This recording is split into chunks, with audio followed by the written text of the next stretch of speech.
What's happening, folks? Welcome back to Street Notes.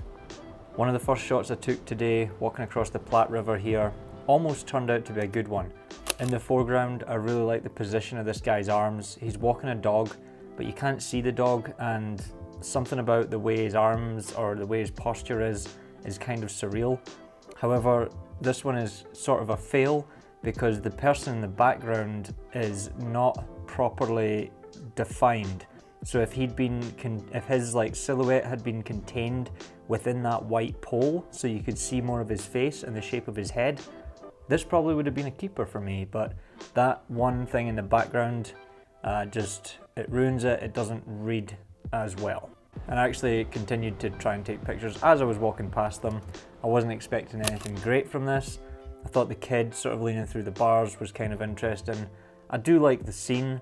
But again, it's everybody's backs, so it's not super interesting here. Maybe at most I would post it to Instagram, but I don't think it would ever be a portfolio type shot. Here's the first missed shot of the day. I was not ready. I was taking my phone out of my pocket and those girls were gesturing to hug on the left. I thought this painter might sort of sit in this pocket of light, but he moved just as I took a picture and it didn't work out. Then I come up to this patch of light on this corner here. I'd never really noticed this before, and the way the light's falling looks really nice. So I thought I'll wait here for a second, see if one or two people pass through. It's a pretty quiet area of the street though, so most likely I would only get one figure or something. I tried different compositions. This one's not bad. The guy's face is sort of contained within that shadow area in the background. It's just a person walking through, so not quite good enough. Maybe if he'd been picking his nose or something, it would have been better. I changed up the framing to vertical. I don't often shoot verticals, but I thought it might work here. And I quite like this. There's a lot of contrast with the light and shadow. So the tree kind of breaks it up a little bit, and this person's contained in that bottom wall. Not bad, quite like that. And then I thought this person was going to walk through the frame, but actually I wasn't really looking at him and he stopped. And it turned out to be Panama Payne, who is someone I follow on Instagram. He's like a local photojournalist type photographer person. So I was talking to him for a minute, and then we started walking together and shooting. Heading towards 16th Street here. This is always a busy corner. Trying to get my settings right because the sun had disappeared and people are coming in and out of this shop here. So I thought, let's see what I can come up with. And I think maybe this lady was a lot shorter than me, but I definitely had the camera too high. I wish I'd had it a little bit lower. However, this photo, the more I look at it, the more it's kind of grown on me. Like, most people don't overlap here. They've all got their own sort of little section there. It definitely just needs, the top is a little bit too empty. So just if it was a few inches lower, but still shot at the same exact time, it would probably have been better. I like the people in the background, that one guy poking around the corner from the building there. And what just finishes it off for me is the pigeon walking through the middle.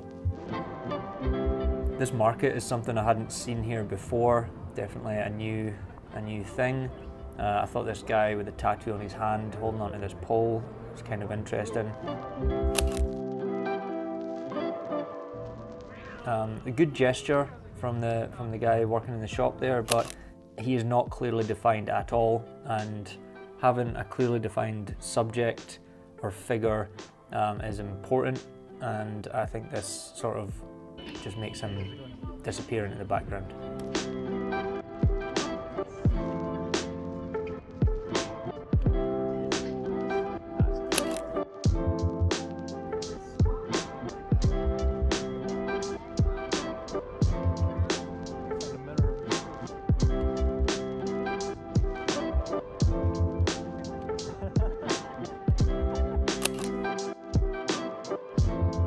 Hang around here for a while because Glenn was taking a portrait of the shop owner.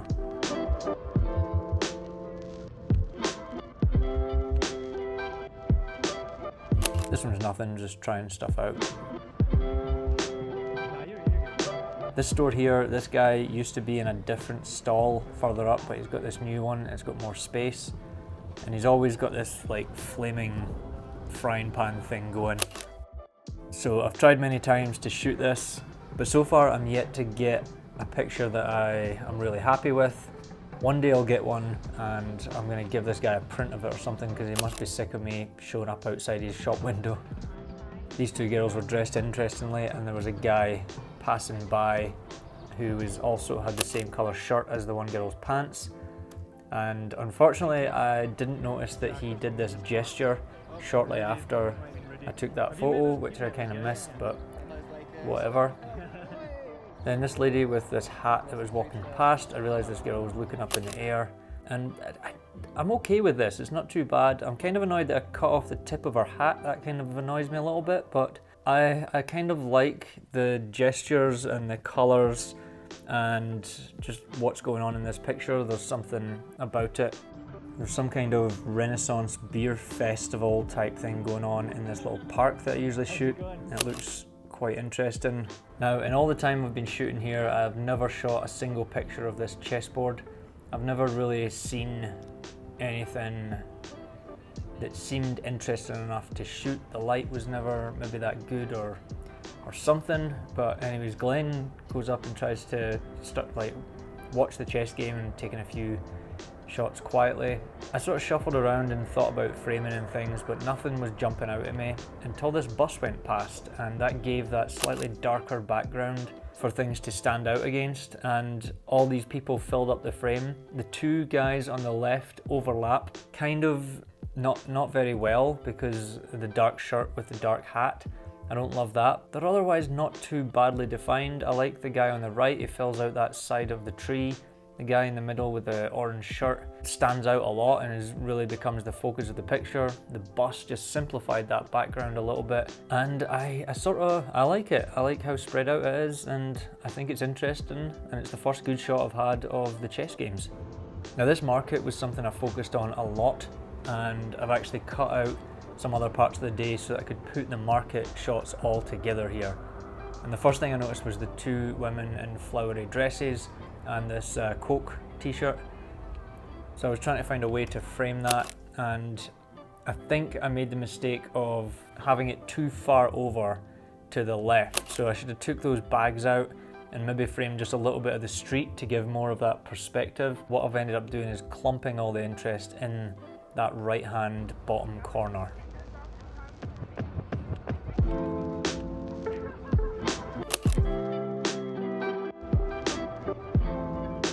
Hang around here for longer. These other people come in. This guy definitely sort of clocked me for a second, which is fine. Tried another part of this market, just walked around to see if I could find other frames.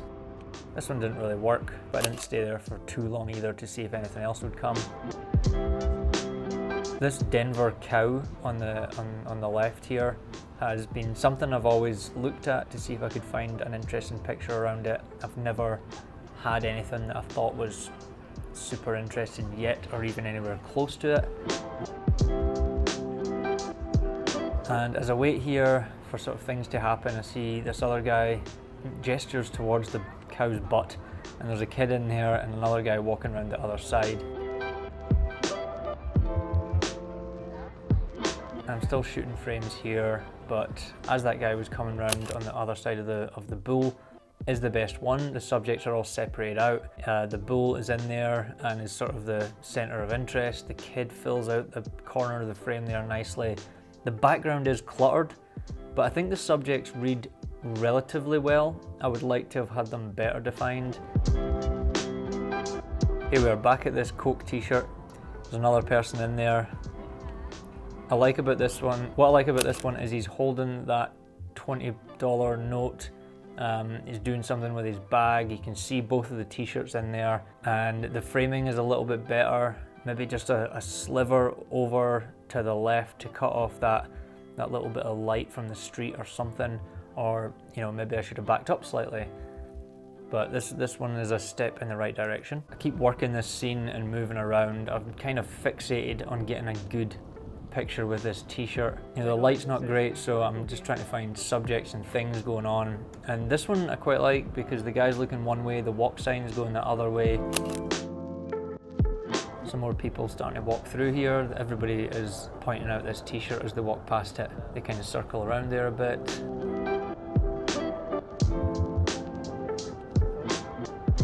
As this girl was turning round. I quite like that gesture. However, the right hand side of the frame is totally empty and there's nothing going on, so this is a throwaway.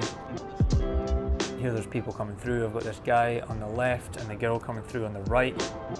I like this one because it's filling out the frame. The girl is bright enough that she stands out on that dark side of the frame. The Coke t-shirt splits it, and then the guy in a dark shirt with a kind of lighter background walking through there in mid-stride. It's not bad. Maybe a little bit bland, could maybe do with more gesture, or maybe just better light would have helped. This one also with this girl as she passed further through, but it left the right hand side empty, so I don't think it was as good. These guys must have been sick of me doing this because I was here for quite a while and they were just standing kind of waiting.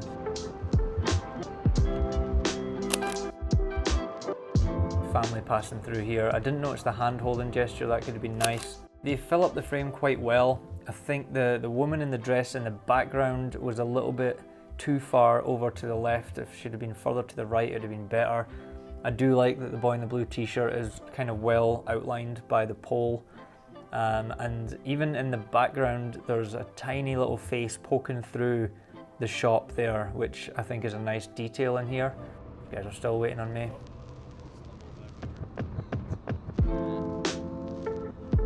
A bunch of people stopped waiting on the light here. I was trying to use this guy to fill in the frame a bit. But again, nothing else. Everything else sort of emptied out from the rest of the frame.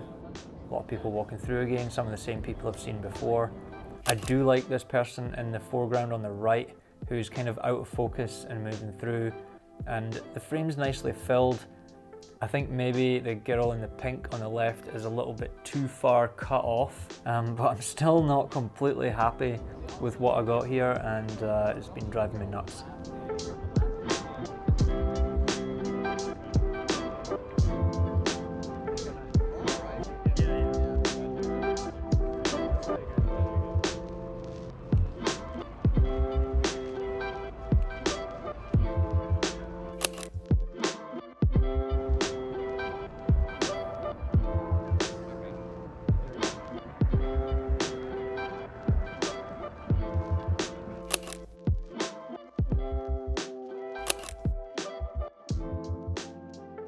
Today's video was just the first half of this day of shooting. There was another half and the sun came out a little bit later on, which was good, and I didn't spend any of the other half of this video just floating around that market stall. I gave up on it shortly after that. Don't think I got what I wanted from that, but I'm glad I worked that scene anyways, and I got a few sort of interesting possibilities, and I guess probably learned a little bit from it as well. One of the things I kept going on about in this video was things being clearly defined and things reading well, and what that's been like one of the main learnings that I've had in the last couple of years of street photography is that this figure to ground thing, where if you have a subject, they should be clearly defined within the frame. So if they are in the light, if the light is hitting them, it's better if they're within a portion of background that does not sort of make it feel cluttered. So the background here for me just now is darker than my face, and also it's plain. So my face should read quite clearly within it. And also my t-shirt here, there's separation from this white curtain here, whereas if it is within it, it doesn't read as clearly as if it's separated from it. So things need that feeling of separation. It doesn't have to be dark and light. It can be different colors or shapes or something like that. But you know, as long as there's a sort of clear read of it. So hopefully that makes some sense. Maybe I'll do a more detailed video on that, where I'll look at pictures where I've got decent figure to ground, and maybe that'll explain that a little bit better. This is definitely kind of a classical art type thing that also transfers well into photography, and I don't know that much about that kind of thing, and I'm trying to gradually learn that kind of stuff. So for anyone that does happen to watch this that knows about art and things like that, I'm probably going to seem completely ignorant as to how to actually properly explain this kind of stuff. I'm learning, I'm getting there. I am moving in the right direction, I hope. And so I think I will leave it at that. Thank you very much for watching. Like and subscribe if you haven't already. And I'll see you in the next video. Cheers.